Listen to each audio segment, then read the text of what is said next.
Então, pronto. Pessoal, nós estamos tratando de mediação, então a gente volta hoje. Vamos dar continuidade na mediação. Nós estávamos falando na aula passada, na parte da estrutura da mediação, não, desculpa, arbitragem. Arbitragem. Eu falei mediação, me perdoe. Arbitragem. E nós estávamos tratando sobre a estrutura da mediação. Nós falamos do tipo... Nossa senhora, a mediação está na minha cabeça. Do tipo de arbitragem. Nós falamos sobre a arbitragem de direito, arbitragem de equidade. Nós mencionamos, quando falou da arbitragem de direito, a base legal. Nós falamos da arbitragem de equidade. Nós falamos sobre a convenção da arbitragem enquanto manifestação expressa de vontade. Nós falamos sobre cláusula compromissória, né, o consenso antecipado, que é a necessidade das partes terem pactuado, terem estabelecido no seu contrato, na sua obrigação, a possibilidade de se estabelecer uma arbitragem, caso houvesse uma situação, uma celeuma a ser discutida. Nós falamos sobre o compromisso arbitral no curso do contrato. Pelo menos mencionamos a parte, né, do dispositivo legal que trata. Sim, exatamente, eu estou chegando lá. Eu estou fazendo um recordar e viver aqui. Nós falamos sobre a validade a validade da cláusula compromissória nos contratos de adesão.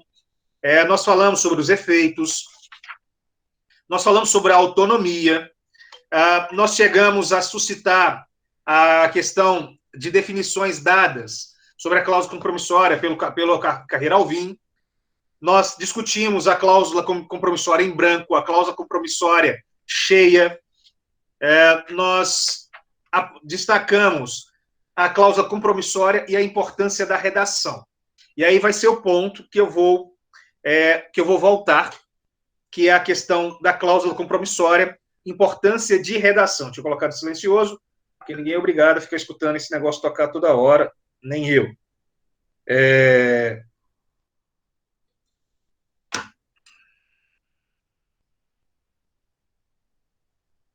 Então, nós temos aí o ponto que seria citar o slide, quem está acompanhando no slide, é o slide 32, né, que é onde que eu vou voltar, que seria a estrutura da arbitragem, né, a cláusula compromissória, a importância da redação.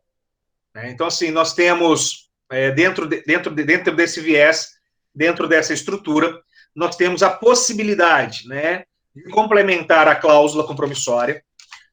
Nós estabelecemos o número de árbitros, isso a gente discutiu na última aula, o local da arbitragem, o idioma que vai ser utilizado,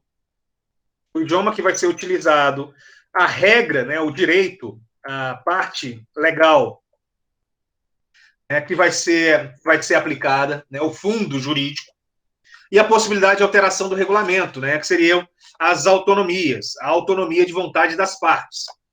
Então, se eu não estou enganado, né, foi por aqui que nós começamos a reduzir o nosso ímpeto na última aula. Né? Nós terminamos no slide 38, e aí nós vamos reduzir.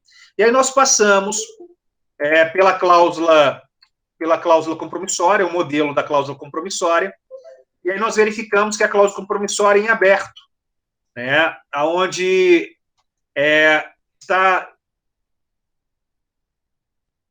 indeterminado, ou para ser determinado pelas partes, as condições que irão regimentar essa futura arbitragem, né? Quanto à questão do número dos árbitros, né? 1, 3, 5, nós destacamos que tem que ser em números ímpares. Nós falamos sobre a sede, se foi um órgão, né? No caso, um tribunal, uma entidade de arbitragem já estabelecida. O idioma, né, oficial, por exemplo, nas arbitragens em relação a contratos internacionais, normalmente é feito na língua inglesa, mas nada nos impede de estabelecer o mandarim, estabelecer o árabe, estabelecer o russo, o espanhol, o francês, qual língua quer que seja. Isso aí vai depender daqueles que estiverem contratando. Nós falamos sobre a questão da arbitragem, a questão da legislação Isso é extremamente interessante, porque mesmo eu estando no território brasileiro, e aí você ter a legislação pátria, abre essa possibilidade de você evocar legislações internacionais. Mas como assim? Né? Como que eu vou ter evocação de legislação internacional dentro do cenário brasileiro, dentro do território brasileiro? Porque o contrato que vai estabelecer as condições da arbitragem é uma lei entre as partes. Aquele famoso ditado, combinado não sai caro. As partes tiveram possibilidade para estabelecerem, para pactuarem, para se entenderem sobre as condições que iriam reger a mediação, a arbitragem. Nossa Senhora, a mediação está na minha cabeça. Jesus. Então, assim, nós temos essas circunstâncias que nós precisamos perceber. Né? Então, assim, você vai encontrar... Me dá um exemplo que eu posso ver legislação internacional. Imagine uma situação que envolvam empresas aéreas. A grande maioria das empresas aéreas nacionais, elas possuem parcerias em nível internacional. Por exemplo, você tem lá a Smile, você tem... vamos lembrar aqui, tem a Smile, eu sei que é da Gol, você tem a One World, que é o pessoal que está com a Azul, você tem uma série de consórcios internacionais para poder... Então, deu algum problema entre as empresas, vai para o Tribunal Internacional, a língua já está estabelecida, normalmente é o inglês, a legislação é uma legislação que atende a aviação civil internacional. Mas mas a empresa é brasileira, não tem problema, ela está ligada ali. A gente vê muito, por exemplo, quando você olha da Organização Mundial do Comércio, né, disputa, principalmente dentro do direito internacional, o Brasil e os Estados Unidos, Brasil, Canadá, Brasil, Índia, Brasil, China, Canadá, França, Estados Unidos, China, né? Você tem a Organização Mundial de Comércio que vai tratar, poderia utilizar em preceito, inclusive, de analogia, que passa a ser o quê? A corte arbitral, porque ela é quem decide. Né? Você tem a situação dos atletas profissionais. Os atletas profissionais, eles se submetem ao quê? Aos árbitros nacionais, ao tribunal arbitral de desportos, e aí, quando decide aqui, onde que você vai recorrer? Você vai recorrer no Tribunal Internacional, né, arbitragem internacional, caso de doping. Nós tivemos aí recentemente, né, quem acompanhou, por exemplo, a Copa do Mundo, né, tem aquele jogador, né, o Guerreiro, né, peruano, né, que teve que recorrer para poder jogar a Copa do Mundo lá da Rússia, em 2018, né, que foi, eu acho que é TAS que falam, né, que dá na Suíça, que liberaram para que ele pudesse jogar, e depois ele foi suspenso, e teve que ficar um bom tempo, ele estava jogando no Internacional, ficou um bom tempo sem jogar para poder voltar, porque ele tinha sido pego no doping, né, com uso de cocaína. Teve uma decisão agora, esses dias, que eu estava acompanhando, de um outro jogador brasileiro que pegou um gancho aí de 3 anos, também por cocaína, né, que é o doping social. Então, sim, e aonde que ele vai recorrer? Num tribunal de arbitragem. E esse tribunal de arbitragem que ele vai ter que recorrer à instância superior. E aí você tem a língua. Né? Aí você tem a legislação normalmente ligada, no caso do futebol, à FIFA, no caso dos esportes olímpicos, ao Comitê Olímpico Internacional, né, o COI, que vão ditar as regras de como agir, como não agir. Nós tivemos a suspensão, por exemplo, vocês viram aí, estou pegando só para paralelo, nós tivemos a suspensão dos atletas da Rússia, né, dos jogos, a Rússia foi banida de todas as atividades olímpicas e de desportos olímpicos, né, por um X lapso de tempo, por conta de uma suspeita ou de investigação de doping endêmico, né, de um doping sistemático, estruturado. Então, assim, a gente começa a verificar. Nós precisamos passar a perceber que esses assuntos que estão na TV, mesmo envolvido o esporte, ele diz respeito à nossa disciplina, as formas consensuais de mediação de conflito, e no caso em especial aqui a questão da arbitragem. Né? Então, nós temos esse desenvolvimento. E aí passo para vocês. É um outro campo que vocês podem pensar. Né? O campo do desporto, né? A defesa de atletas, ela é interessante.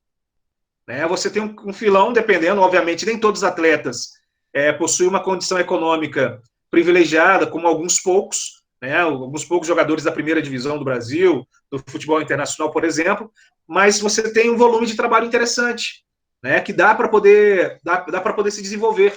E assim, é algo que está começando a ter tônica. E aqui no Brasil, são poucos os profissionais que atuam na área de desporto, né? E normalmente eles são o quê?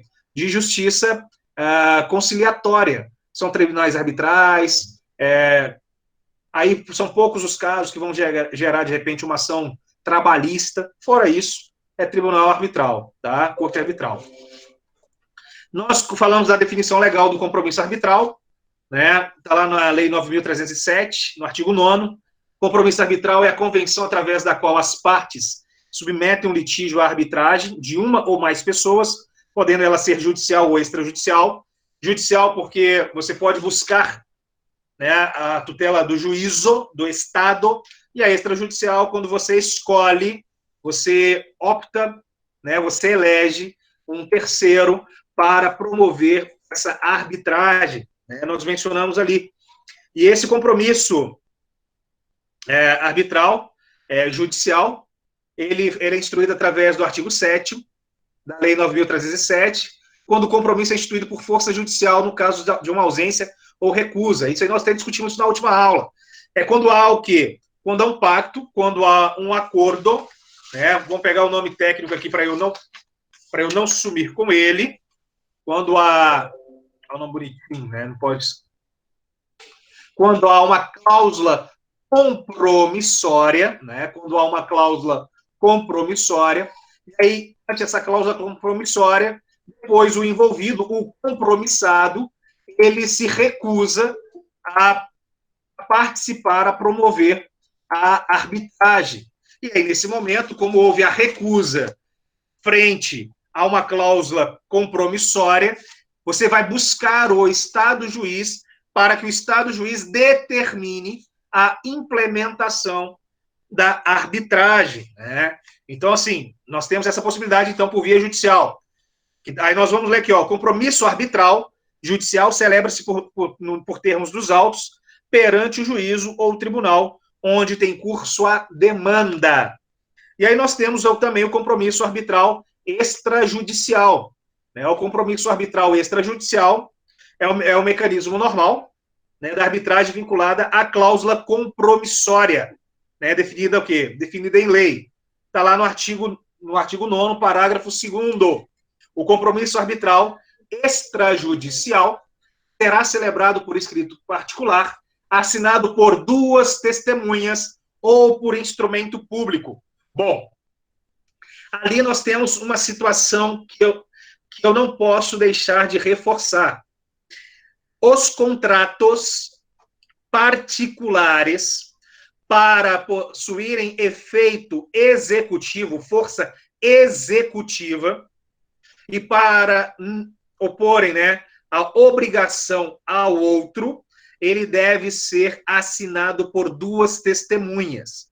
Essas testemunhas servem para comprovar que aquele contrato, que aquele negócio, ele não está sendo celebrado mediante coação, mediante pressão, que as pessoas que estão celebrando aquele contrato, que define, por exemplo, a implementação de uma arbitragem, eles estão fazendo de forma livre e desimpedida. Por isso a necessidade das testemunhas. A testemunha é para provar que não há nenhum tipo de lesão, de prejuízo aos envolvidos. Ok? Aí alguém pode virar e falar assim, mas e se eu tiver um contrato que não esteja assinado, ele tem validade? Sim, ele tem validade. Porém, ele não terá força executiva. O que é que isso significa? Isso significa que eu não poderei fazer a execução, solicitar que aquele contrato seja cumprido perante o Poder Judiciário.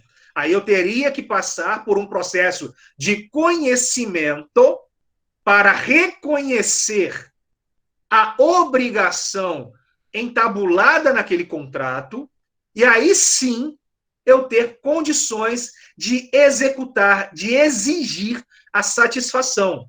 Como é que mudaria isso na arbitragem? Imagine que nós tenhamos um termo, um compromisso arbitral.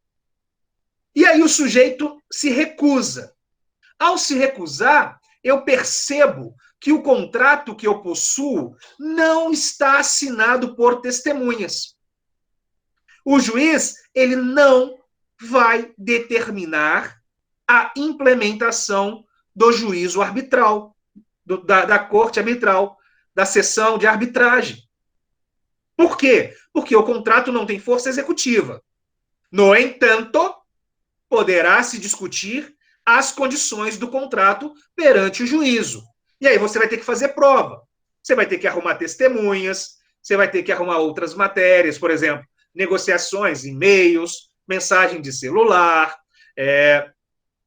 transações bancárias, se porventura já tiver que existirem, para poder comprovar aquilo que você está dizendo, para o juízo vir e deliberar. Então, a necessidade dessas assinaturas é por essa razão, ok?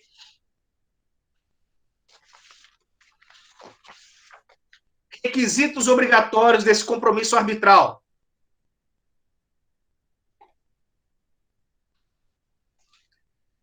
Vocês lembram lá da qualificação que nós fizemos? Lá atrás, quando nós pensamos em começar a construir, eu falei, eu preciso que vocês comecem a pensar na qualificação. Vocês lembram? Vocês sabem fazer ela? Se eu pedir para todo mundo escrever em 5 minutos a sua qualificação completa, vocês vão fazer ela direitinho? Show de bola, Ideilda. A Lili deu uma balançada na cabeça, mais ou menos, né? A Vitória já manifestou. Já tive 3 manifestações. 2 visuais e uma escrita. Que maravilha, né? Podia ter sido 38, né? Mas, tudo bem. No compromisso arbitral, o artigo 10, que está aí na tela de vocês, exige, basicamente, aqueles requisitos da qualificação que nós discutimos, que está lá no Código Civil, no Código de Processo Civil. Né? Constará obrigatoriamente do compromisso arbitral nome, profissão, estado civil, domicílio das partes. Nome, profissão, domicílio do árbitro ou dos árbitros, ou, se for o caso, a identificação da identidade, da entidade a qual as partes delegarem a indicação dos árbitros. Matéria que será objeto da arbitragem. O lugar em que será proferida a sentença arbitral. Então, esses 4 itens, que estão nos incisos 1 a 4 do artigo 10, estabelecem o quê? As condições obrigatórias de se ter no compromisso arbitral. E aí eu viro para vocês, mas está falando só nome, profissão, estado civil e domicílio. Eu não preciso colocar CPF, eu não preciso... Coloca. Não é porque está falando que não é necessário que seja um requisito essencial que você não possa colocar. Né? Você colocar, o excesso, nesse caso, não irá lhe prejudicar, ao contrário, pode vir a facilitar depois um trabalho futuro, caso tenha problemas. Por quê? Porque se você tiver pessoas físicas envolvidas, por exemplo, aqui, você pode ter homônimos. Imagine o José da Graça Silva. Quantos brasileiros são José da Graça Silva? Maria do Perpétuo Socorro. Quantas Marias do Perpétuo Socorro não existem? E aí, se eu tiver Maria do Perpétuo Socorro enfermeira, casada, possivelmente eu vou ter centenas no Brasil afora. Aí alguém vira, não, mas tem o domicílio. Mas o domicílio pode mudar. Se aquela pessoa ela não tiver uma residência própria, fixa, ela morar, por exemplo, de aluguel, o aluguel de hoje pode não ser o mesmo do mês que vem. Então é necessário que eu tenha outros meios de conseguir identificar essa pessoa. Por isso que é necessário que eu coloque o quê? Número de documentos. Então, Cristiano, estou falando para vocês, está aqui. A lei é essa. A lei te pede isso. mas coloque as outras informações que a gente sabe que tem que colocar. Coloca lá nome do pai e mãe, que é a questão da filiação, coloca a naturalidade, coloca a identidade, coloca o CPF, inclui lá o e-mail do sujeito, que é um endereço eletrônico. Dificilmente a pessoa muda de e-mail, a não ser aqueles que começam a fazer direito, né, que aí tem lá, tipo assim, Lili Gatinha 2020. Aí ela vai ter que mudar, porque já não vai servir para o e-mail profissional, né? Então você vai ter que adaptar, você vai ter que criar um e-mail para poder ser um mais formal, que aquele e-mail você não vai utilizar mais para a vida acadêmica, para a vida profissional. Então, se quem já tem. Aí fica a dica, né? Fica um feedback. Para quem ainda tem e-mails assim, e-mails feitos lá na adolescência, né? Aqueles e-mails mais boladões, cria um e-mail profissional, ou com seu nome completo, ou coloque o seu primeiro nome, seu último nome, né? Cria um mecanismo, né? Verifique as disponibilidades dos e-mails. Fica aí um feedback e um pedido, tá? Vocês precisam fazer isso. Comecem a criar o ethos, comecem a criar uma figura de vocês para poder se apresentar. Daqui a pouco começa o período do estágio, aí você vai fazer os seus currículos para estágio, aí vai estar aquele e-mail todo engraçadinho, né, que o seu avaliador, que o Recursos Humanos não vai se agradar, tá bom? Então, assim, toma cuidado com isso, pessoal. Então, você vai colocar lá na classificação. E aí vem a questão do árbitro, que é o inciso 2. Óbvio, se eu estou elegendo o árbitro, eu tenho que definir quem é ele. E aí, o nome, profissão, domicílio, né, do árbitro ou dos árbitros. Se ele for, se for possível, coloque o CPF, coloque o número do registro dessa pessoa. Ah, não, eu vou eleger o Ideildo. O Ideildo é corretor de imóveis e a discussão nossa é em questão imobiliária. Coloca lá o cadastro de corretores de imóveis dele. Ah, não, eu vou precisar de uma análise contábil e aí a Liliane vai ser a contadora que vai fazer essa arbitragem. Coloca lá o CRC dela, o CFC dela. Né? Se você tiver esse dado, coloque que você vincula. Ah, eu vou precisar de um árbitro aí para discutir questão médica. Coloca o CRM, o CFM dele, né? Do Conselho Federal de Medicina, Conselho Regional de Medicina, que seja. No caso, se for um advogado, coloca a OAB dele. Ah, mas se não for, coloca a identidade, coloca o CPF. Discrimina, pormenoriza, coloca em detalhes, né? Faça com que essa pessoa ela seja identificada facilmente. Né? Porque se ela mudar de endereço, porque está falando lá endereço, se ela mudar, se você tiver o CPF dela, você faz uma consulta em qualquer banco de dados, você pede lá o Serasa, você pede SPC, você pede o juiz para poder fazer análise, junto a Oi, junto a Vivo, junto a Claro, junto a qualquer empresa, para saber onde que esse sujeito mora. Você pede informação para a Receita Federal, para a Receita Estadual, para saber se o sujeito declara, se ele tem condição, onde que ele está, se consegue localizá-lo. Né? O CPF vincula. Tudo que você faz na sua vida está vinculado ao CPF. Se você pedir uma conta de luz para sua casa, vai estar no seu CPF. Então, eu consigo te localizar depois. Né? Então, é interessante ter esses números por conta disso. E aí, quando for empresa, né, quando for uma entidade, aí está pedindo aqui, definição da entidade, né, a qual as partes delegarem. Não é só o nome, coloca o CNPJ dela, o registro, o Cadastro Nacional de Pessoa Jurídica, para discriminar mesmo. Né? Porque pode ser que tenha uma entidade mesmo nome, tenha questões de entidades homônimas, tá bom? E aí, é esse o momento, é esse o ponto aqui que nós finalizamos a nossa aula na semana passada. Agora, nós começamos a falar tópicos novos. Né? Não tão novos, porque é uma continuação. A gente está fazendo a leitura, basicamente, do quê? Do artigo. Eu estou discutindo com vocês a lei e lendo artigo por artigo e deduzindo. E aí eu vou aproveitar e falar assim, ó, pega a palestra que nós tivemos com o doutor Frederico Barbosa na sexta-feira, né? E ele virou para vocês e falou que, olha, para você passar no concurso público, você tem que ler a lei seca. Né? Você tem que ler lei. Né? A gente tem que interpretar, mas tem que ler. Então, nesse caso aqui, melhor para arbitragem é a gente tentar acompanhar a questão da legislação. Tem outros assuntos que a gente precisa compreender a dinâmica, por exemplo, vocês vão sofrer depois do direito civil, né? Vai ter uma matéria chamada Obrigações do Direito Civil, e aí você vai ter que pegar essa matéria, por exemplo, você vai ter que compreender, não é só ler a lei seca, você tem que compreender o que o sujeito, né, o que o legislador ele está tentando dizer para você, querendo implementar, porque tem a parte doutrinária, mas a lei seca, normalmente, ela vai ser apresentada, ok? Então, nós temos aqui o requisito facultativo. O requisito facultativo são aqueles requisitos que são que você pode incluir, que você pode ter, mas não são necessários. Que a ausência deles não invalida o documento, não invalida o compromisso.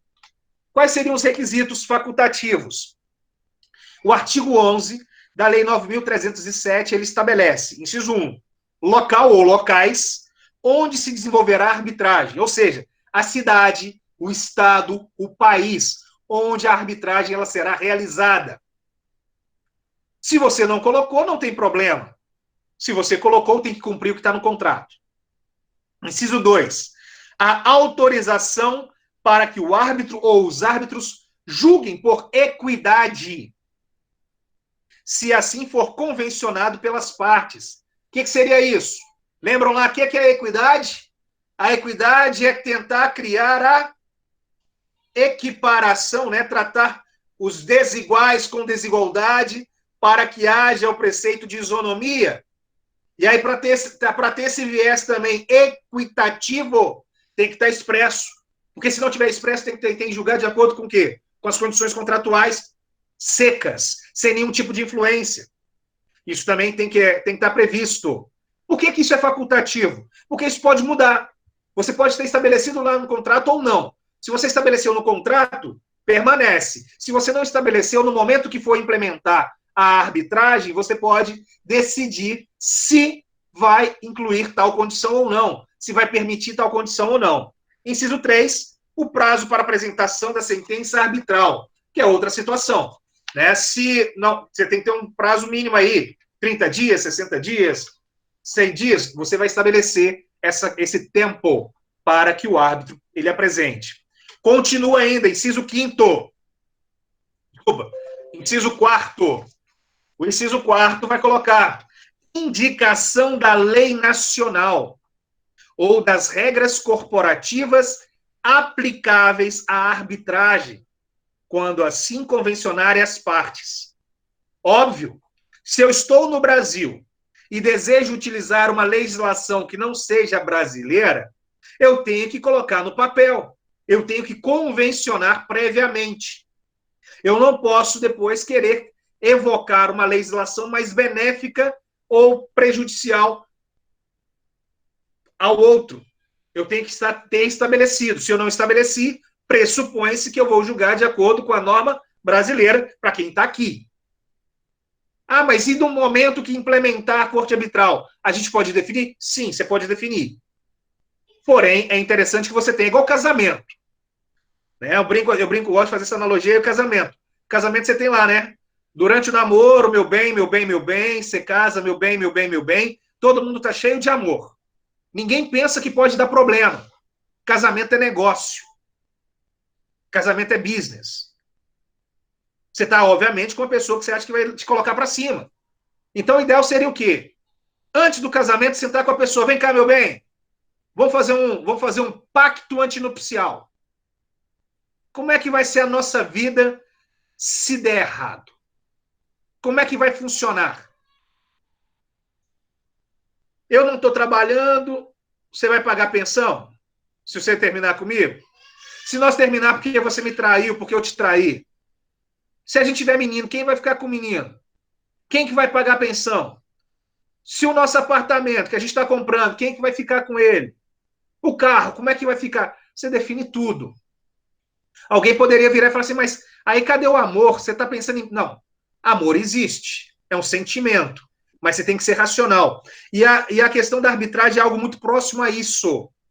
Por isso que se estabelece a questão da legislação, por isso que se estabelece, por exemplo, aí no inciso 5º, a declaração da responsabilidade pelo pagamento dos honorários e das despesas de arbitragem. Por isso que você define tudo isso antes de acontecer o problema. Para que caso, né, ninguém deseja, mas caso ocorra o problema, caso haja um desentendimento, caso haja um litígio, um conflito, aí você tem condição de sanar, resolver, sem se estressar, sem se sem se prejudicar mais. Imagine quantas famílias, quantos casamentos não seriam melhor resolvidos se nós já tivéssemos pacto antinupciais. Se no momento do casamento, quando o amor impera, tivesse sido definido tudo, e depois você chega e cumpre o contrato, torna o contrato com força executiva, você executa o contrato. Seria muito mais prático, você evitaria muita dor de cabeça, evitaria muito problema, em especial nos aspectos familiares. Tá? Continuando aqui, inciso 11, a linha 6, a fixação dos honorários do árbitro ou dos árbitros. Mesma situação. Né? Você pode estabelecer ali os valores. No inciso 5, fala da declaração da responsabilidade pelo pagamento. O que é isso? Quem se compromete a pagar, qual a proporção que será rateada, ou se alguém irá assumir a integralidade. Como assim assumir a integralidade? Eu posso estabelecer, por exemplo, que aquele que der causa tem a obrigação de pagar os honorários dos árbitros.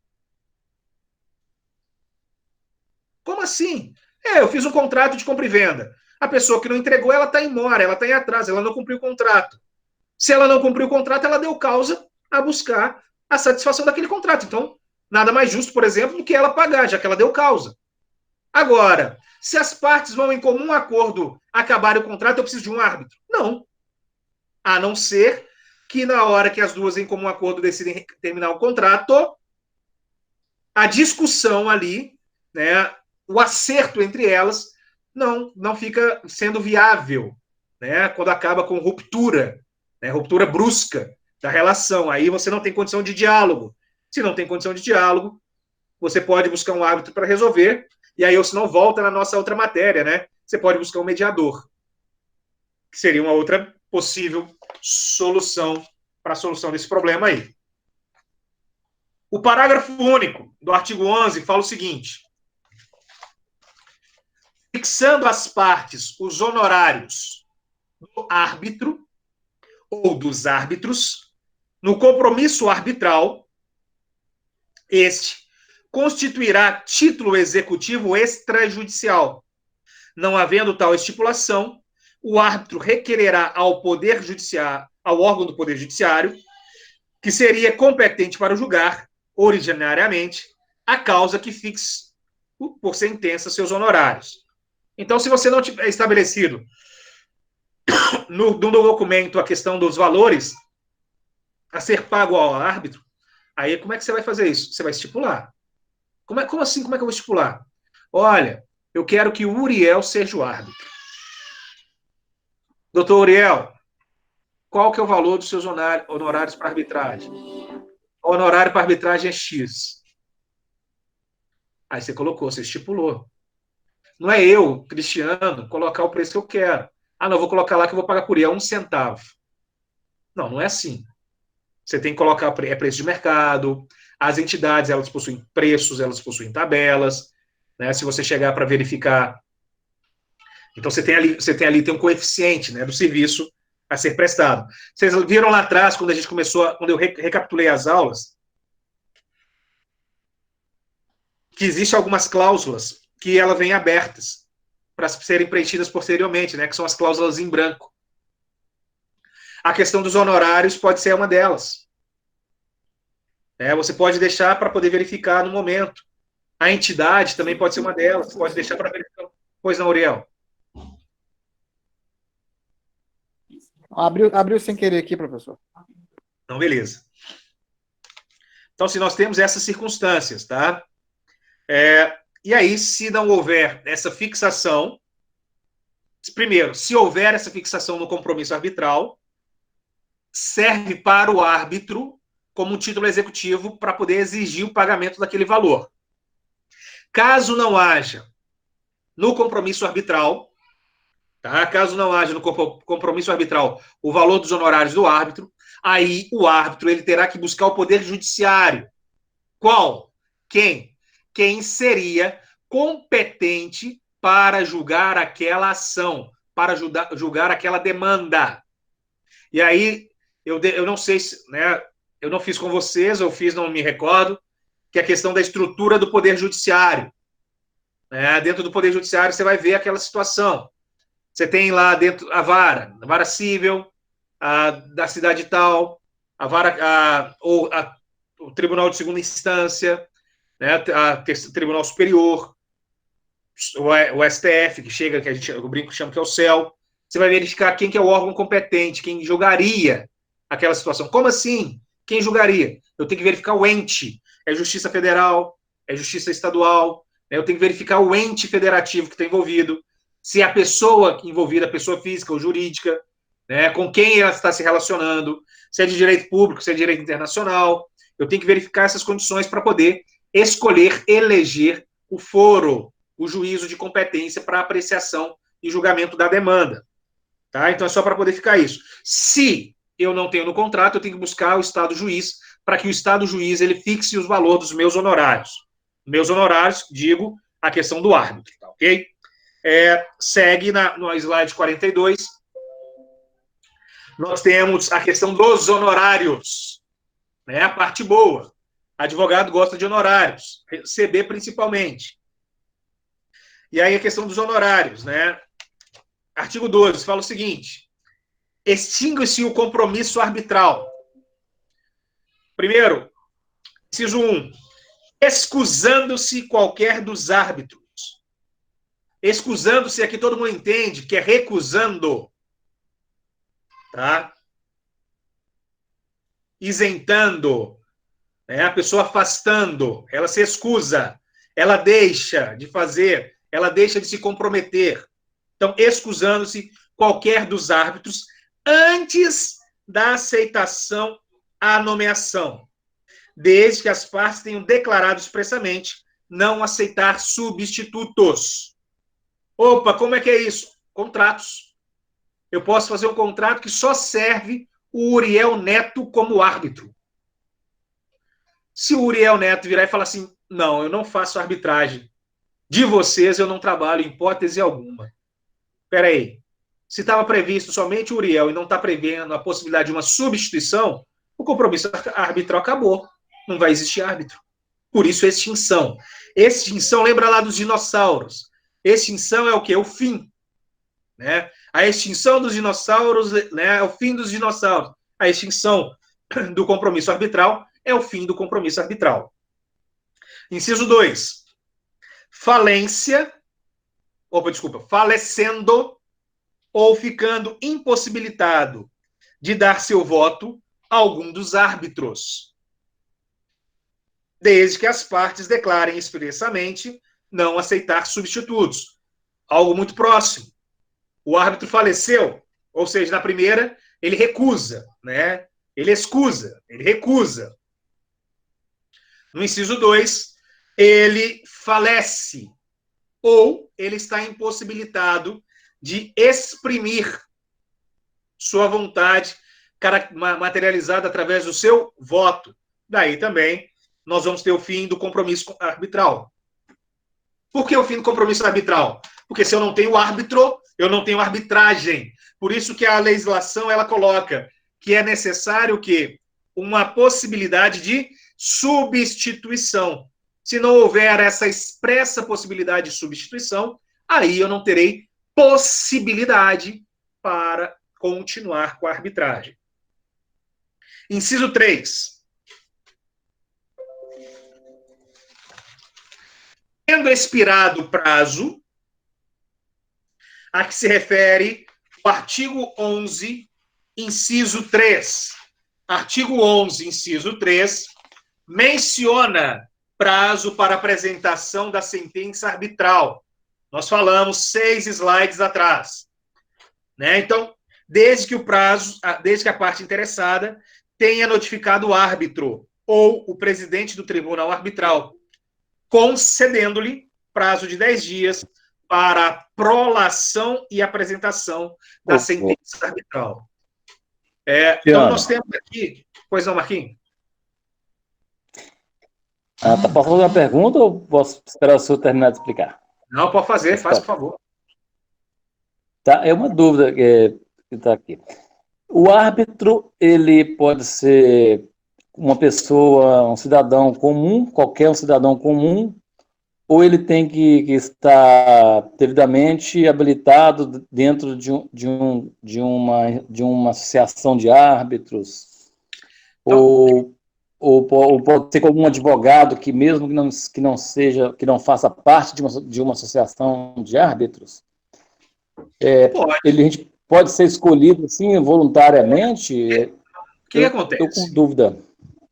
Ô Marcos, o que acontece? Quando você cria um compromisso arbitral, um termo de arbitragem, a escolha do árbitro, ela tem que ser comum. Ela tem que ser consenso entre as partes, ok? Então vamos supor que você, Edmarques, e a Daniele Andrade, que vocês desejem constituir o Cristiano, que é advogado, como árbitro, ok? Vocês vão fazer um compromisso. Correto. Eu, Cristiano, eu vou decidir. Qual que é o ponto? Pressupõe-se que o Cristiano ele tem que ter um mínimo de conhecimento sobre o assunto para poder analisar. Porque Entendi. a minha decisão, como vocês escolheram a arbitragem e escolheram, a minha decisão, vocês não vão poder questionar. Porque houve consenso das partes, né? Exatamente, entendeu? Então, se eu Não pegar necessariamente você deve fazer parte, tem por obrigação fazer parte de uma associação, de uma entidade de árbitros. Você tem geralmente tem as câmaras arbitrais, não é isso? Existem as câmaras arbitrais, não é isso? Aí é uma situação. Aí, no caso, você vai eleger a câmara arbitral. Ah, tá. Aí que surgiu a minha dúvida, tá? Entendeu? Porque aqui em Pabas nós tentamos trazer uma câmara arbitral para aqui, durante a minha gestão como prefeito. Chegamos até, veio de Belo Horizonte, o presidente dessa câmara de lá, criou aqui, elegeu, mas aí acabou meu mandato, o prefeito que entrou não quis dar sequência. Então eu fiquei na dúvida, porque aí nesse dia foi dado posse a um número de pessoas, né? Como se fosse uma Câmara de Vereadores, né? Sim. Aí no caso aí dúvida é essa. Aí você tem uma entidade, que passa a ser uma entidade de referência.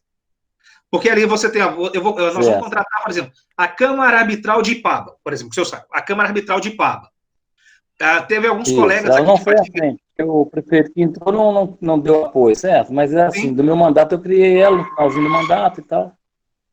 Então, porque igual aqui em Patinga, nós tivemos até uma discussão com alguns colegas esses dias, porque aqui em Patinga existia uma Câmara Arbitral. E essa Câmara Arbitral também ela foi desfeita. Então, hoje não existe. Também. Então, quando eu não tenho como eleger... Depende muito do apoio do executivo. O ideal, por exemplo, quando as pessoas, por exemplo, se eu e você temos algum litígio, se a gente quer eleger um árbitro, normalmente, ou você vai encontrar alguém isento. Então, se você virar e citar assim, não, vamos colocar o do Cristiano. Certo. A outro cara vai virar assim, não, peraí. Ele tá querendo o Cristiano é porque ele tem alguma coisa com o Cristiano. Então, ele já não vai aceitar. Já vai criar aquela resistência. Afinidade, né? Exato. Vai criar essa resistência. Então, é interessante que tenham as entidades, né? Por isso que até na hora que a gente citou lá dos requisitos, né? De você nomear a entidade ou o árbitro, ou os árbitros. Dentro da entidade, posso escolher um, né?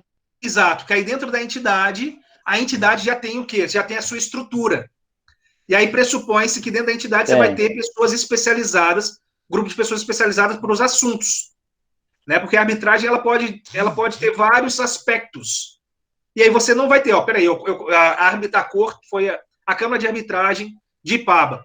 Vamos supor, se hoje tivesse em Ipaba funcionando, o pessoal de Patinga que está querendo resolver, que aqui em Patinga não tem, podia tudo ir para Ipaba resolver. Poderia recorrer a Ipaba. Sim. Isso.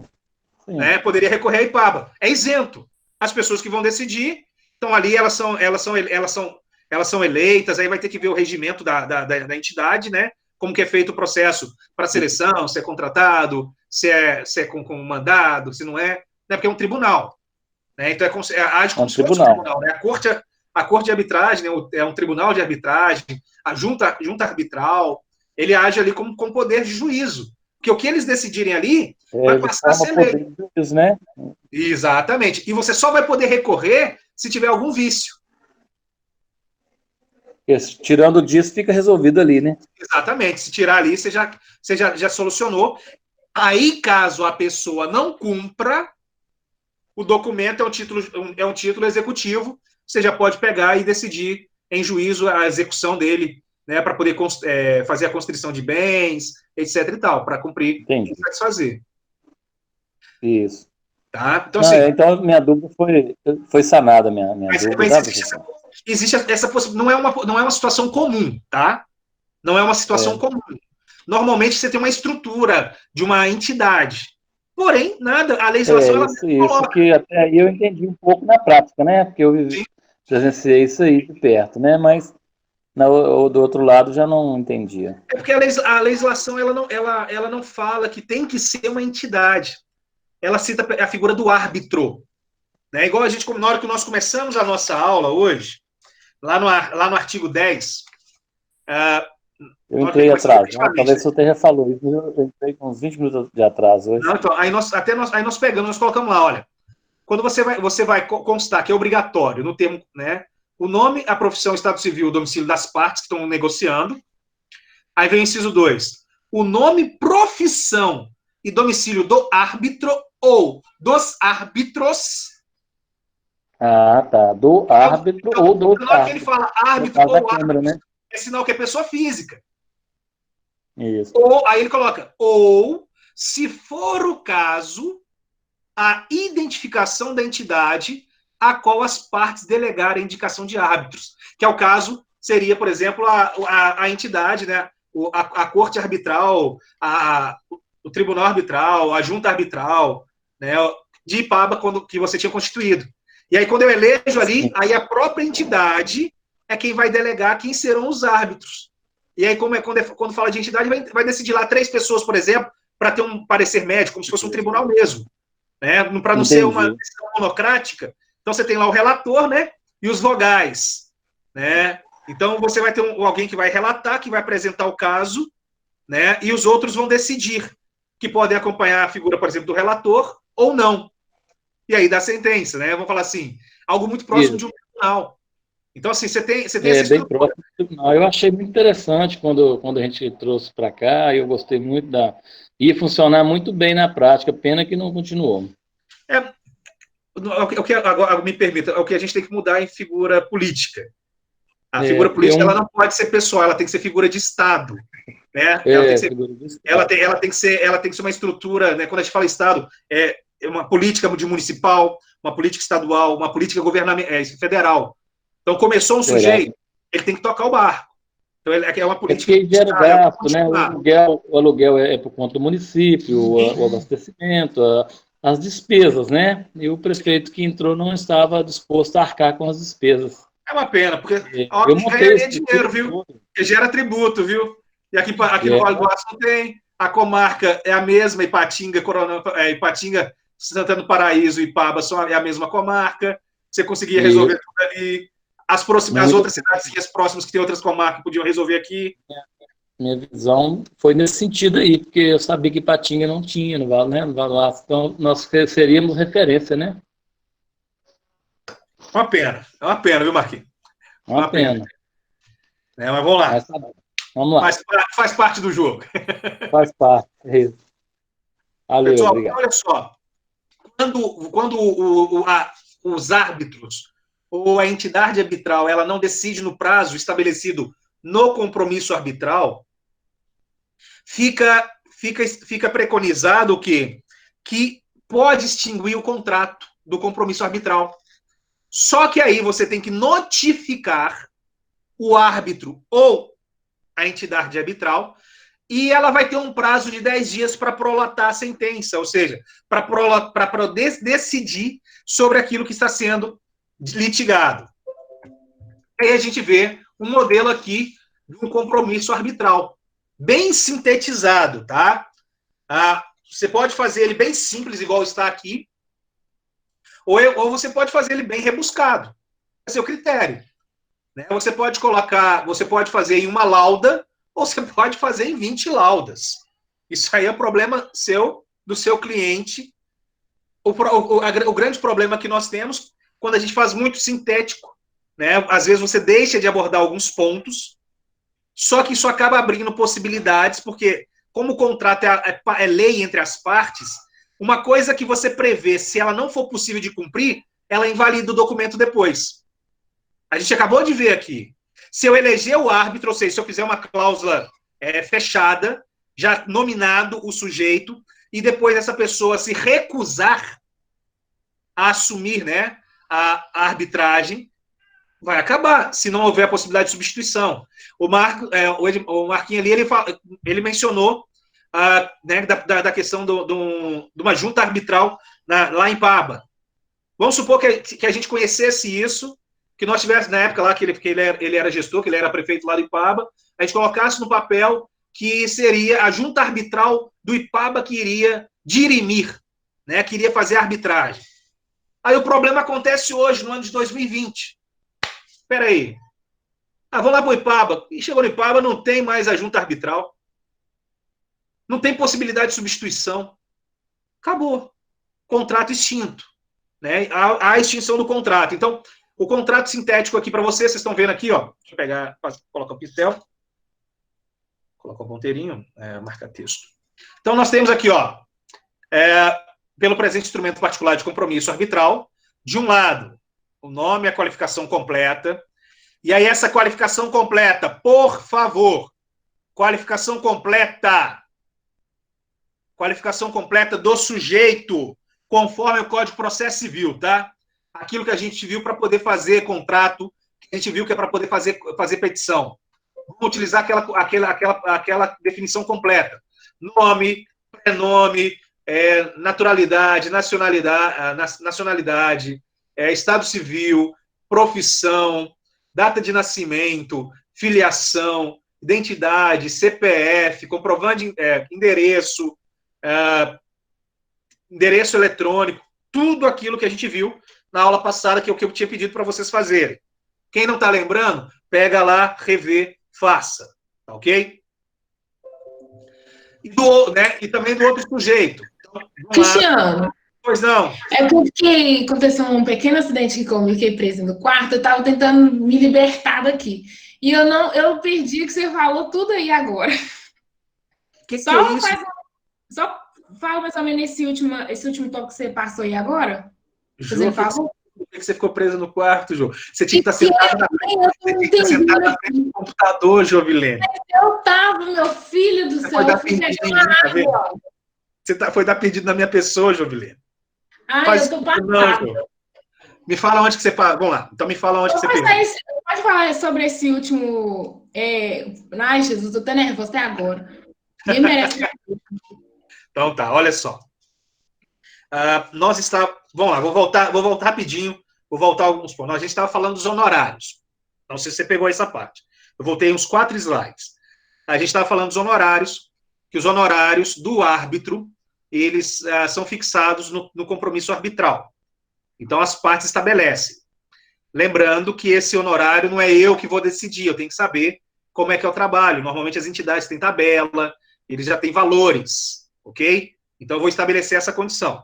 E aí, eu estabeleço também quem é responsável por estar pagando esses honorários. Então, se eu tiver que buscar a arbitragem efetivamente, quem vai custear? Como é que vai ser? 50-50, 60-40, quem deu causa que paga tudo, quem perder que paga tudo, isso tudo tem que ser definido, ok? E aí você chega à questão da extinção, né? Foi aonde que a gente está, a extinção. Então você elegeu, hoje, a minha net hoje está boa, né? Tô vendo que vocês estão reclamando, a minha hoje pelo menos pode estar boa. Pelo menos hoje, vamos ver se continua, né? O primeiro dia sempre funciona bem. Vamos ver daqui 10 dias, 15 dias, na hora que eles resolverem jogar a internet do jeito que eles prestam serviço efetivamente. Aí nós vamos ver. Mas hoje, essa semana, nós vamos ficar fino na pista. Então, vamos lá. Aí veio o artigo 12, Ju. O artigo 12 fala o quê? Da extinção do compromisso arbitral. O inciso 1 fala na questão da escusa, ou seja, se no compromisso arbitral, se lá no documento, eu definir uma determinada pessoa ou uma determinada entidade para promover a arbitragem, se essa pessoa recusar antes do início da arbitragem e não for possível, né, se não houver a previsão expressa da possibilidade de substituição, o compromisso arbitral ele acaba. Por quê? Porque se eu escolhi a Lívia, se eu escolhi a Jovilene e se eu escolhi a Liliane para ser a árbitra, e se as 3 recusaram, e eu não tenho a possibilidade no contrato de substituir, como é que quem vai fazer a arbitragem? Se eu não tenho possibilidade de substituir, era só as 3 que eu autorizava. Então acaba, extingue. Da mesma forma, se falecer, ou seja, se morrer, ou se ficar impossibilitado, incapacitado o árbitro de poder decidir, aí também, né? O sujeito morreu, ele não vai voltar da terra do pé junto para poder ficar da sentença. Se o sujeito está incapacitado, se ele não pode exprimir a vontade dele, ele também não vai poder decidir, deliberar. Ele não pode exprimir o que ele decidiu. Então, também extingue aí o compromisso arbitral. E aí chega o ponto, foi o último slide que a gente estava discutindo, que é a questão do prazo. No compromisso arbitral, você pode estabelecer o prazo para que o árbitro ou a entidade arbitral que vocês escolherem, né, que as partes escolherem, ela venha a decidir o litígio, né, a arbitragem. Você vai lá dar 10 dias, 20 dias, um mês, ok. Ela tem esse prazo. Se a decisão, a sentença, não for dada nesse prazo, aí você notifica a pessoa do árbitro ou da entidade arbitral e ela terá 10 dias para decidir. Se ela não decidir, aí acaba também a questão da arbitragem, né? Obviamente vai gerar as indenizações, as repercussões, etc. e tal. Então, o prazo aí, quando a pessoa não cumpre no momento, você notifica e ela vai ter aí 10 dias para decidir, né? Para poder prolatar a sentença e apresentar essa sentença arbitral, tá bom? E aí nós entramos nesse slide que está na tela, que é onde que você chegou. Quando você conseguiu se libertar do seu cativeiro, né, da sua condição.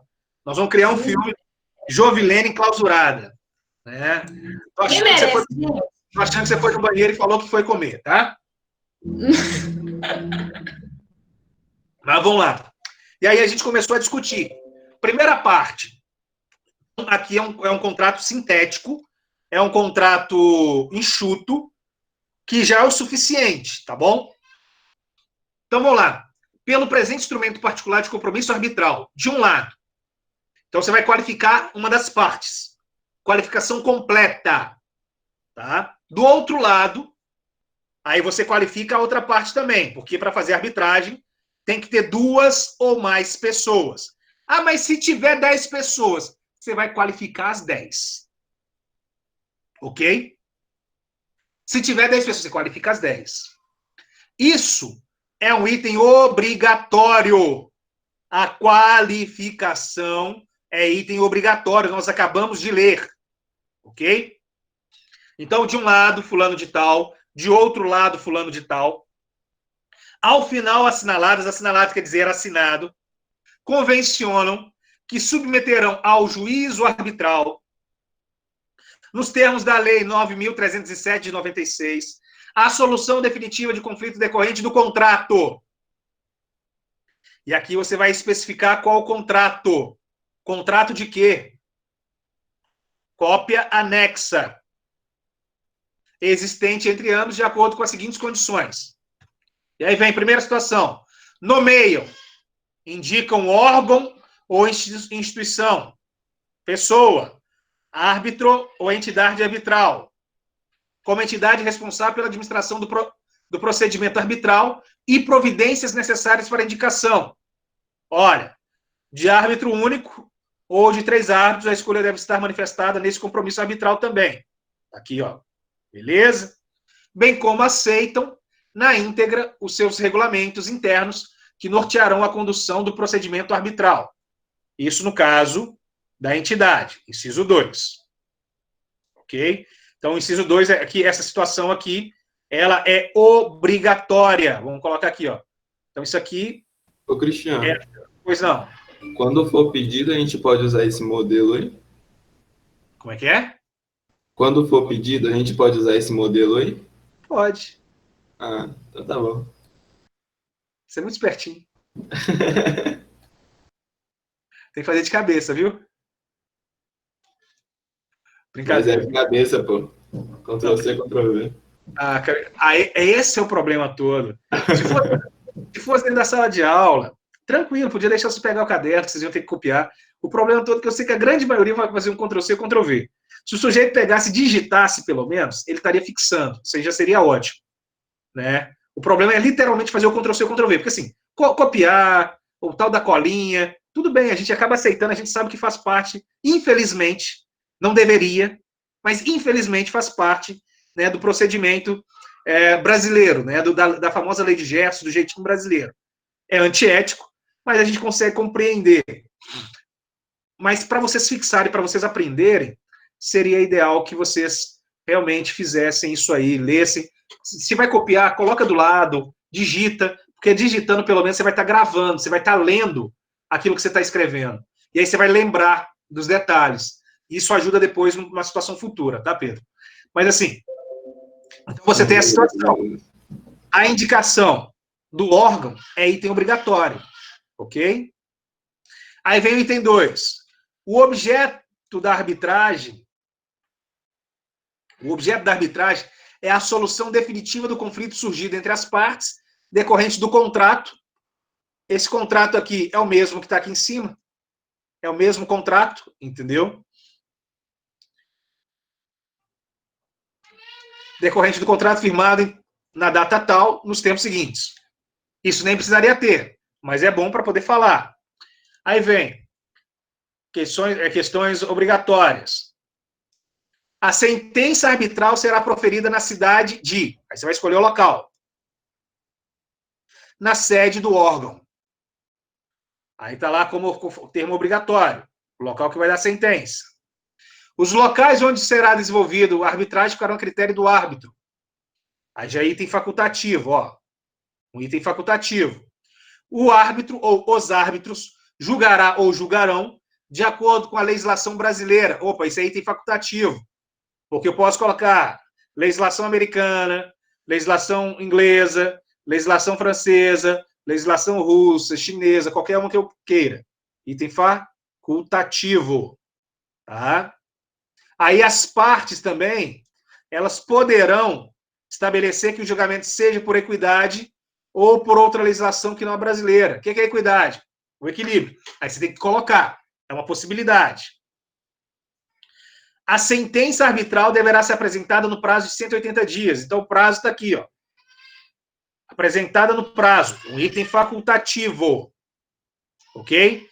Caso as partes não mencionem, a sentença deverá ser apresentada em 180 dias. Prazo máximo de 6 meses. Ok? As partes convencionam que as custas e os honorários da arbitragem deverão ser custeados igualmente, independente do resultado do seu julgamento. Facultativo. É o que a gente estava discutindo ali agora há pouco. Os honorários dos árbitros serão fixados ao órgão ou instituição, tá vendo? Aí é aquela questão que eu falei. Quem estabelece, normalmente é tabelado, conforme a respectiva tabela de custas e honorários. Local e data, assinaturas das partes e a assinatura e identificação de 2 testemunhas. Item obrigatório. Tá bom? Então, nós temos essa condição, nós temos essa circunstância, nós temos esse contexto, esse arranjo. É um modelinho, né, só para poder a gente ver. Se vocês verem aqui, mas que é um contrato. É um contrato. Muda alguma coisa daquilo que eu mostrei na mediação, que eu mostrei lá na Constituição? Não, é um contrato. O que vocês vão ver em contratos no direito civil, qualquer documento é contrato, só que tem as suas especificidades. Ele é específico para a arbitragem. Ele segue uma legislação própria, que é a Lei 9.307, ok? Vamos seguir? Tá tranquilo? Tá bom? Tá tranquilo ali? Ok? Beleza? Sim. Ó, Rafael se manifestou já. Ó, que isso. Nós já tivemos um aumento aí substancial, hein? Vambora, Cristiano. Vamos lá. Do procedimento arbitral e a instituição da arbitragem. Vamos seguir com a lei. Instituição da arbitragem. O que é instituída? A instituição da arbitragem, ela vai acontecer quando houver a aceitação do árbitro ou da entidade arbitral. Então, aí vai instituir. Então, o artigo 19, ele coloca, considera-se instituída a arbitragem quando aceita a nomeação pelo árbitro, se for único, ou por todos, se forem vários. Então, essa aceitação, ela é preponderante, tá? Ela é preponderante. A aceitação da nomeação. É a aceitação da nomeação. Isso é extremamente importante. Isso nos parece, em título de analogia, ao aspecto da doação, só para vocês entenderem. Quando eu dou alguma coisa, eu dou algo meu para alguém. Eu sou o doador, né? E aí eu tenho um donatário, que é a pessoa que vai receber. Só que para essa doação se aperfeiçoar, a pessoa tem que aceitar o que está sendo doado.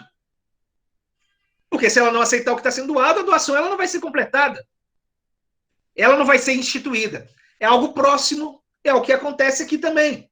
Para eu poder ter a arbitragem, eu tenho que ter o árbitro. Por isso que é instituída a arbitragem quando o árbitro aceita. Quando houver a aceitação por parte do árbitro, ou da entidade arbitral, no caso, todos os árbitros, né, nomeados, etc. Quando houver essa aceitação, foi instituída a arbitragem. Isso aí é um requisito, tá? Para poder implementar. E aí vem a questão da nomeação. O professor Carreira Alvim coloca o seguinte: nomeação dos árbitros. É, pois, o ato jurídico sujeito ao implemento de condição suspensiva apresentada pela aceitação. Se aceita, a nomeação será válida e eficaz. Se recusada, a nomeação deixa de existir. Aliás, a recusa de qualquer dos árbitros em aceitar a nomeação é causa de extinção do compromisso se as partes tiverem declarado expressamente não aceitar substitutos. Então, dentro desse texto do Carreira Alvim, a gente verifica algumas circunstâncias, algumas situações que são extremamente interessantes. Quando ele fala, por exemplo, ser uma condição suspensiva, né? Ele coloca ato jurídico sujeito ao implemento de condição suspensiva. Ou seja, para que seja implementado, para que seja instaurado, para que surja, né, o procedimento da arbitragem para o caso concreto, é necessário que haja aceitação. Suspensão. Há um curso. A suspensão, deixa eu pegar alguma coisa aqui que vai me facilitar. Deixa eu ver se eu tenho que... achei. Achei uma bateriazinha. Então, imagine que você tem uma pista. Tá lá, né? Bonitinho. Tá andando. A suspensão é retirar. Ou seja, no momento que há a suspensão, eu retiro, eu paro. Se acontecer as condições resolutivas que implementam, volta ao estado em que parou e continua. Então, a suspensão, ela pode possibilitar a continuação do momento que houve a interrupção. Qual que é? Eu tenho contrato, eu tenho compromisso arbitral, ou tenho compromisso de arbitragem, eu nomeio o árbitro, só que para poder implementar, para eu instaurar a arbitragem propriamente dita, eu tenho que ter o aceite, a anuência do árbitro, né, a aceitação do árbitro para dirimir aquela celeuma, aquele problema. E se essa pessoa ela não aceitar, então por isso suspensa, se essa pessoa não aceitar, ele não volta, ele simplesmente acaba, extingue. Caso haja no contrato, no termo, no compromisso, né, arbitral, expressamente a possibilidade ou a possibilidade de não substituição, que seria a recusa à substituição. Caso esse não aceite, aí volta ao estado original, você vai nomear um novo árbitro, notifica o novo árbitro, suspende, esse novo árbitro analisa, se ele aceitar, aí ele começa a analisar o caso para poder julgar. Não é tão complicado para poder entender. Né, tentei fazer ali de forma ilustrativa, tem algumas pessoas que talvez não possam entender essa questão da suspensão. Né? Eu lembro na época da minha faculdade, esse termo suspensão, interrupção, prescrição, alguns colegas na época ficavam meio em baque, por isso que eu fiz essa demonstração grotesca aqui, para poder visualizar a questão. A suspensão você retira, ou seja, você estagna, sem ter contato, pode eliminar caso haja impossibilidade de substituição e houver a recusa, ou ele continua com a implementação efetiva da arbitragem. E aí, se a pessoa aceitar... O que é isso aqui, Jesus? O Pedro eu também acho, viu? Não entendi não, viu? Se houver a aceitação do sujeito, então a nomeação, como ela foi escolhida pelas partes de comum acordo, de forma livre e desimpedida, ela passa a ter o quê? Validade, né? E ser eficaz. Se for recusa, a gente já mencionou, ela extingue, ok? Então, continuando, nós temos agora o adendo ao compromisso arbitral, que é o objetivo, né? O objetivo é o quê? Qual o ponto obscuro? Qual que é o ponto omissivo? Qual o ponto omisso? Qual que é o ponto contraditório? Né? Então, você tem que explicitar, você tem que demonstrar, você tem que destacar o ponto conflitante, né? A questão que você vai dirimir, que daí vai contribuir o quê? Para uma melhor visão da matéria a ser julgada, que é a ótica, qual que é o foco. O árbitro ele vai ter que decidir qual que é o objetivo, qual a razão, o porquê, qual a celeuma, qual o problema, qual que é a indagação que vocês possuem em relação ao contrato que vocês tinham para poder chegar à escolha de um árbitro. Então, quando você estabelece o compromisso arbitral, o objetivo da arbitragem, você vai estar demonstrando para ele de forma clara e evidente, de forma cristalina, o que você quer que ele analise. Qual a ótica, qual que é o objetivo dele, né? E aí você também vai estabelecer o quê? Quais são os princípios, né? Quais são os métodos, quais são os meios, quais são as possibilidades dele poder estar trabalhando. Aí vem o artigo 19. Instituída a arbitragem e entendendo o árbitro ou o tribunal arbitral que é a necessidade de explicar questão disposta na Convenção da Arbitragem, será elaborado juntamente com as partes, adendo firmado por todos, que passará a fazer parte integrante da Convenção de Arbitragem. A instituição da arbitragem interrompe a prescrição. Vocês sabem o que é prescrição?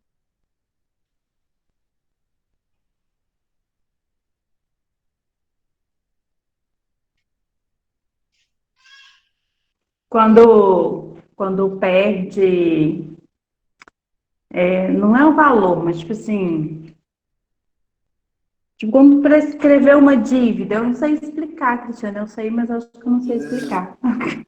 Quando passa o tempo de entrar com a ação, seria Tá. isso?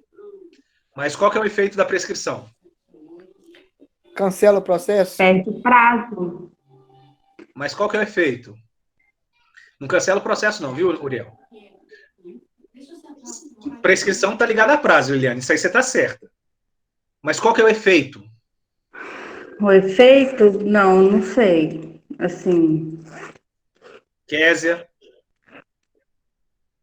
Não, suspende não, Kerlon. E a prescrição? É tipo a prescrição da receita do médico? Não. Tem a ver?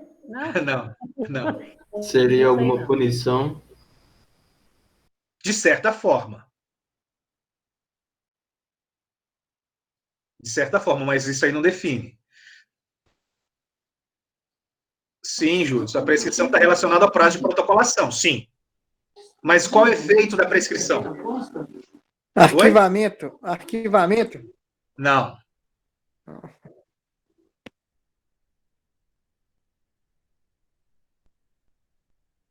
Prescrição bienal é prescrição em 2 anos. Ninguém? fala aí, Cristiano, ninguém tá sabendo. Eu tô querendo saber de vocês. Não, peraí. Nós somos 42. 5 pessoas. Bora, gente. Prescrição faz com que não possa ser resolvida mais? Não é bem assim também, não.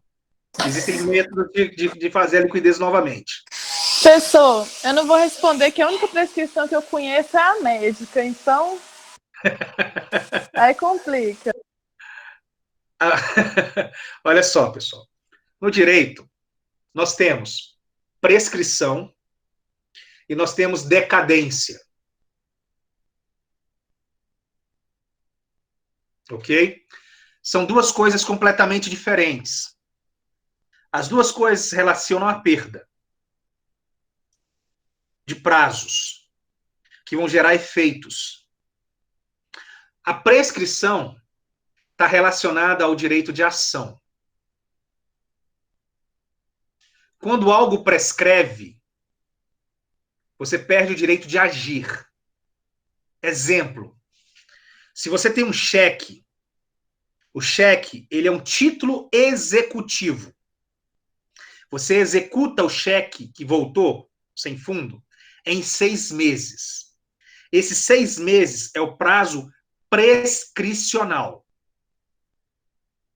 Se você não entrar com cheque nesse prazo, se você não entrar com ação de execução nesses 6 meses, houve uma prescrição do direito de executar, ou seja, da ação executiva.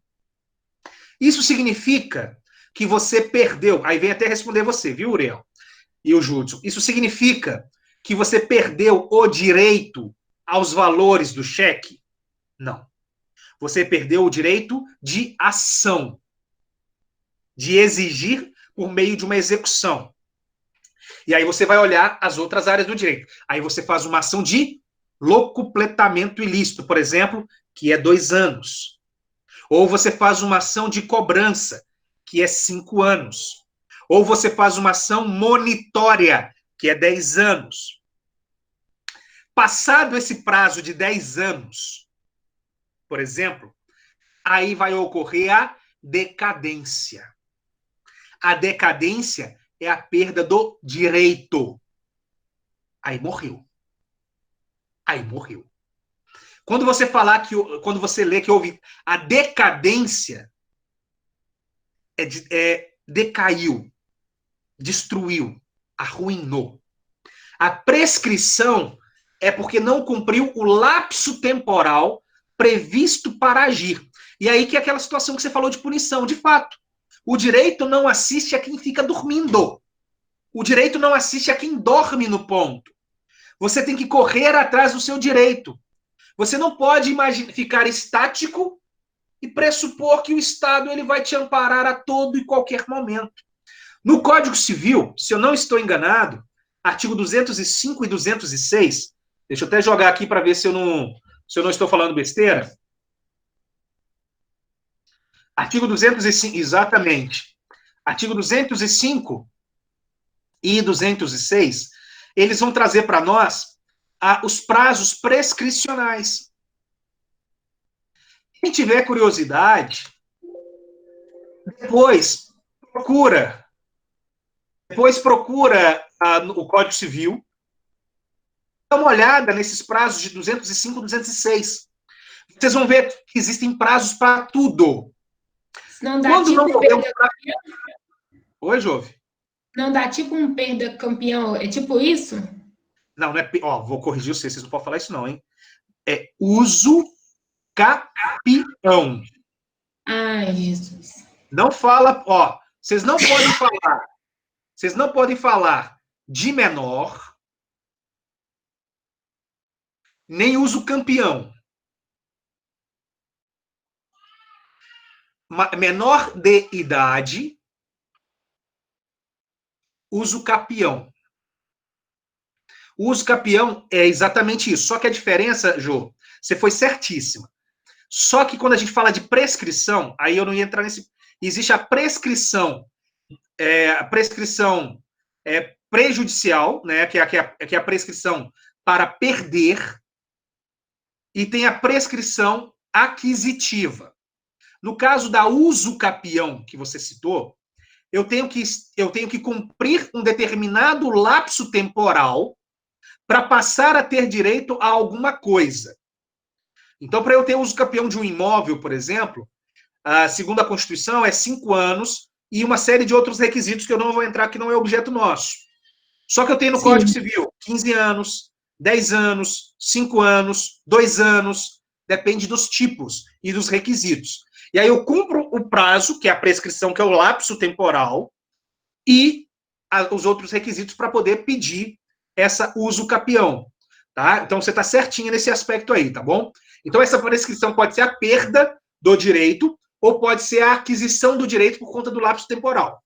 Então eu tenho a prescrição de perda, que está no 205 e 206, e eu tenho a prescrição aquisitiva da uso capião, se eu não me engano, é 1648. Deixa eu só confirmar. 1648.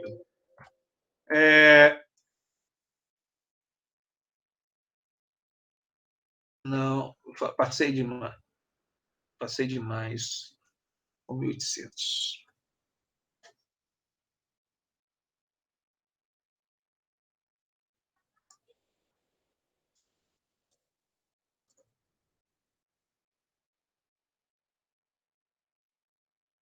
Enquanto você procura, Cristiano, tira uma dúvida minha.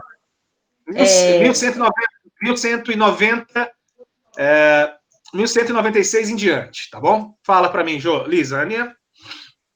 Deixa eu te falar, você está falando de prescrição, a única prescrição que eu já ouvi falar realmente são de crimes prescritos.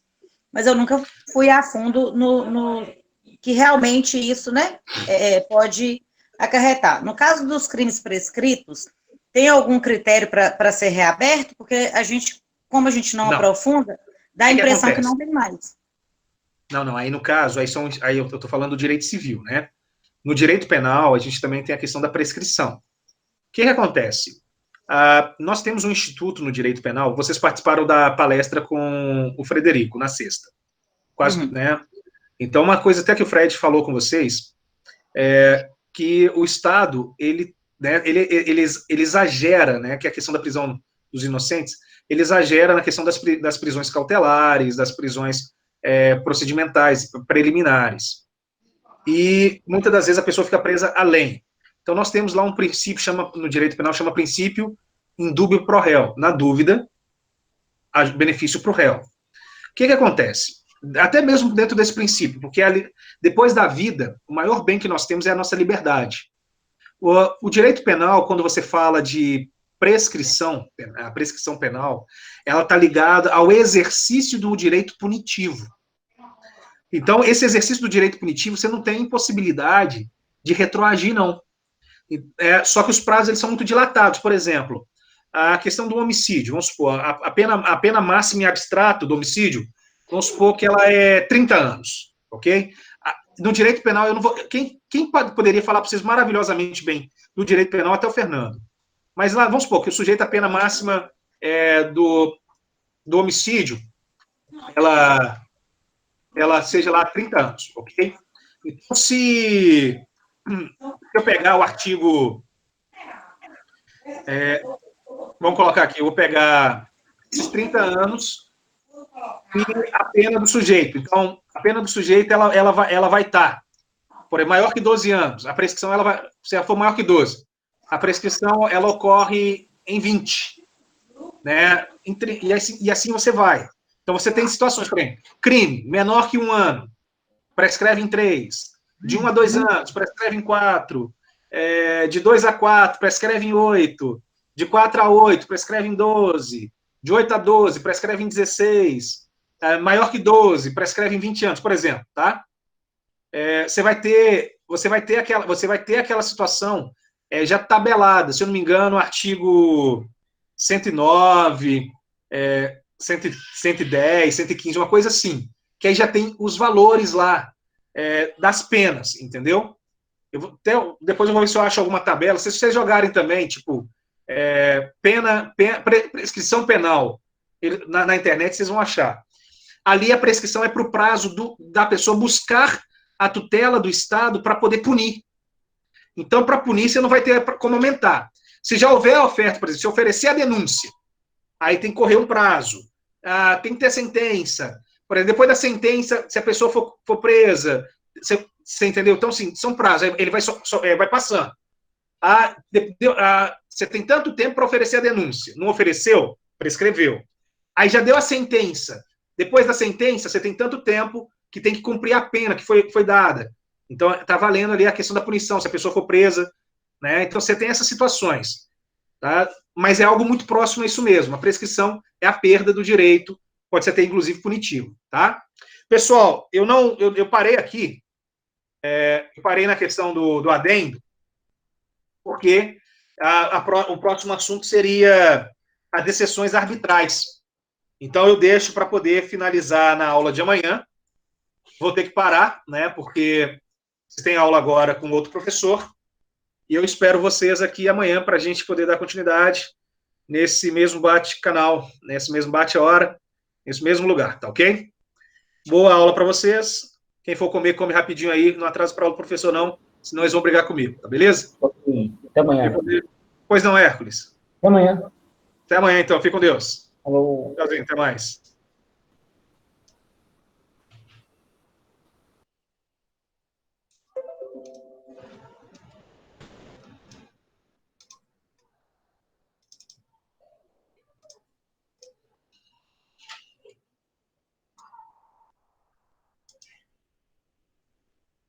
Todo mundo colocou o nomezinho aí? Alô, boa noite. Prontinho. Boa noite, Cristiano. Até mais, com Deus. Até amanhã. Até amanhã. Tchau.